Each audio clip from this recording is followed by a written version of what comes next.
Indian സേനയുടെ മിന്നലാക്രമണമായ operation സിന്ദൂരിൽ തകർന്ന ജെയ്ഷെ മുഹമ്മദ് ഭീകര സംഘടനയുടെ ആസ്ഥാനമായ മർക്കസ് സുബാനുള്ള വീണ്ടും പുനർനിർമ്മിച്ചതായി റിപ്പോർട്ടുകൾ പുറത്തുവരുന്നുണ്ട്.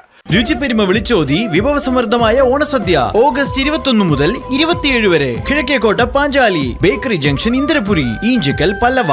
ആഘോഷിക്കാം ഈ പൊന്നോണം രാജധാനി ഗ്രൂപ്പ് ഓഫ് ഹോട്ടൽസിനൊപ്പം.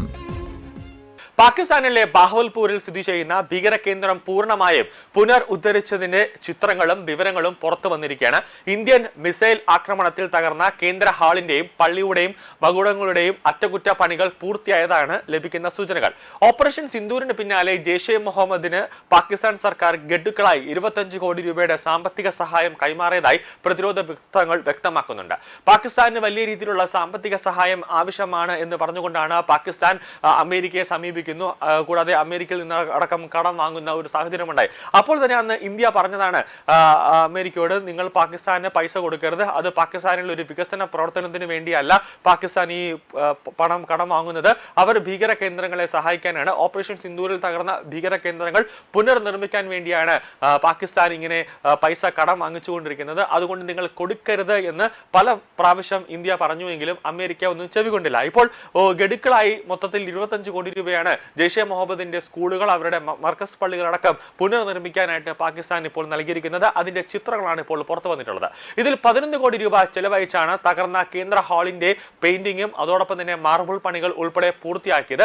സമീപത്ത് തകർന്ന മദ്രസ അൽ സാബിറിന്റെയും മറ്റ് കെട്ടിടങ്ങളുടെയും പുനർനിർമ്മാണം പുരോഗമിക്കുകയാണ്. രോഗബാധിതനായ ജെയ്ഷെ തലവൻ മസൂദ് അസറിന് പകരം അദ്ദേഹത്തിന്റെ ഇളയ സഹോദരന്മാരായ തൽഹ അൽ സെയ്ഫ്, മൊഹന്നുദ്ദീൻ ഔറംഗസേബ് എന്നിവരാണ് നിലവിൽ ബഹർപൂരിലെ ഈ ആസ്ഥാനത്തിന്റെ പ്രവർത്തനങ്ങൾ ഏകോപിപ്പിക്കുന്നത്. മസൂദ് അസറും റൌഫ് അസറും സിൻഡ പ്രവിശ്യയിലെ നവാബ് ഷായിൽ ഒളിവിൽ കഴിയുന്നതായാണ് ലഭിക്കുന്ന സൂചനകൾ. ഭീകരവാദത്തിനെതിരെയുള്ള പോരാട്ടത്തിൽ പാകിസ്ഥാന്റെ ഇരട്ടത്താപ്പ് വീണ്ടും വെളിവാക്കുന്നതായാണ് പുറത്തുവരുന്ന റിപ്പോർട്ടുകൾ സൂചിപ്പിക്കുന്നത്. മസൂദ് അസറിനെ ഏത് സമയം വേണമെങ്കിലും ഇന്ത്യയുടെ അജ്ഞാതർ കൊല്ലാം എന്നുള്ള ഒരു നിലയിലേക്ക് എത്തുന്നുണ്ട്. കാരണം ഓപ്പറേഷൻ സിന്ദൂറിന്റെ സമയത്തടക്കം മസൂദ് അസറിന്റെ കുടുംബത്തെ മൊത്തത്തിൽ ഇന്ത്യൻ സൈന്യം കൊന്നതാണ്, ആക്രമണത്തിലടക്കം കൊന്നതാണ്. അതിൽ മസൂദ് അസറിനെ മാത്രം വെറുതെ വിട്ടത് ഇന്ത്യ മനഃപൂർവ്വം തന്നെയാണ്. അതായത് ഇഞ്ചിഞ്ചായിട്ട് നീ മരിക്കണം, അതായത് നിന്റെ കുടുംബങ്ങളെല്ലാം തന്നെ നിന്റെ കൺമുന്നിൽ വെച്ച് തീരുന്ന നിന്റെ ആ ഒരു ചെയിൻ തന്നെ, നിന്റെ കുടുംബത്തിന്റെ ആ ചെയിൻ തന്നെ മരിക്കുന്നത് നിന്റെ കൺമുന്നിൽ വെച്ച്, അതെല്ലാം ഇല്ലാവുന്നത് നിന്റെ കൺമുന്നിൽ വെച്ച് തന്നെ കാണണം. എന്നിട്ട് നീ സാധാരണഗതിയിൽ മരിക്കേണ്ടവനല്ല, ഇഞ്ചിഞ്ചായിട്ട് മരിക്കണം എന്ന രീതിയാണ് അജ്ഞാതരുടെ മനസ്സിലുള്ളത്. അതായത് ഉടലും കാലുമൊക്കെ ഭേദിച്ചുകൊണ്ട് ഒരാളുടെ സഹായത്തോടു കൂടി മാത്രം നിനക്ക് ജീവിതകാലം മുഴുവനും അങ്ങനെ തള്ളി നീക്കണം, ആ രീതിയിലേക്കുള്ള ഒരു ഇതിനു വേണ്ടിയാണ് മസൂദ് അസറിനെ ഇട്ടിരിക്കുന്നത്. എന്തായാലും ഓപ്പറേഷൻ സിന്ദൂറിന് ഇന്ത്യ ശക്തമായ ഒരു തിരിച്ചടി നൽകിയതിനു ശേഷം പലതരത്തിൽ ഇന്ത്യയെ ആക്രമിക്കാനുള്ള ഒരു നീക്കം പാകിസ്ഥാൻ നടത്തുന്നുണ്ട്, പാകിസ്ഥാനിലെ ഭീകരർ നടത്തുന്നുണ്ട്.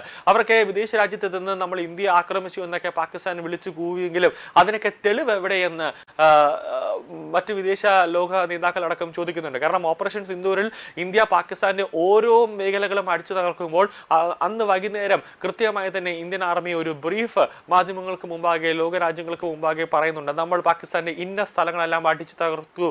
അതിനു മുമ്പത്തെ ചിത്രങ്ങളും ആക്രമണം നടന്നതിന് ശേഷമുള്ള ചിത്രങ്ങളടക്കം തന്നെ പ്രൊജക്ടറിലേക്ക് കാണിച്ചുകൊണ്ട് ഒരു brief press meet Indian army നടത്തിയതാണ്. അതോടുകൂടി നാണം കെട്ടത് പാകിസ്ഥാൻ തന്നെയാണ്. അപ്പോൾ ഇന്ത്യയിലെ ഏതെങ്കിലും ഒരു ഭാഗത്ത് ഒരു വലിയ രീതിയിലുള്ള ഒരു ഭീകരാക്രമണം നടത്തുക എന്ന ലക്ഷ്യമാണ് പാകിസ്ഥാനുള്ളത്. പക്ഷേ ഇന്ത്യൻ സൈന്യം അതോടൊപ്പം തന്നെ നമ്മുടെ രഹസ്യാന്വേഷണ വിഭാഗവും എല്ലാം അതിനെ കൃത്യമായി തന്നെ തകർത്ത് തരിപ്പണമാക്കുന്നുണ്ട് എന്നുള്ളതാണ് ഏറ്റവും പ്രധാനം.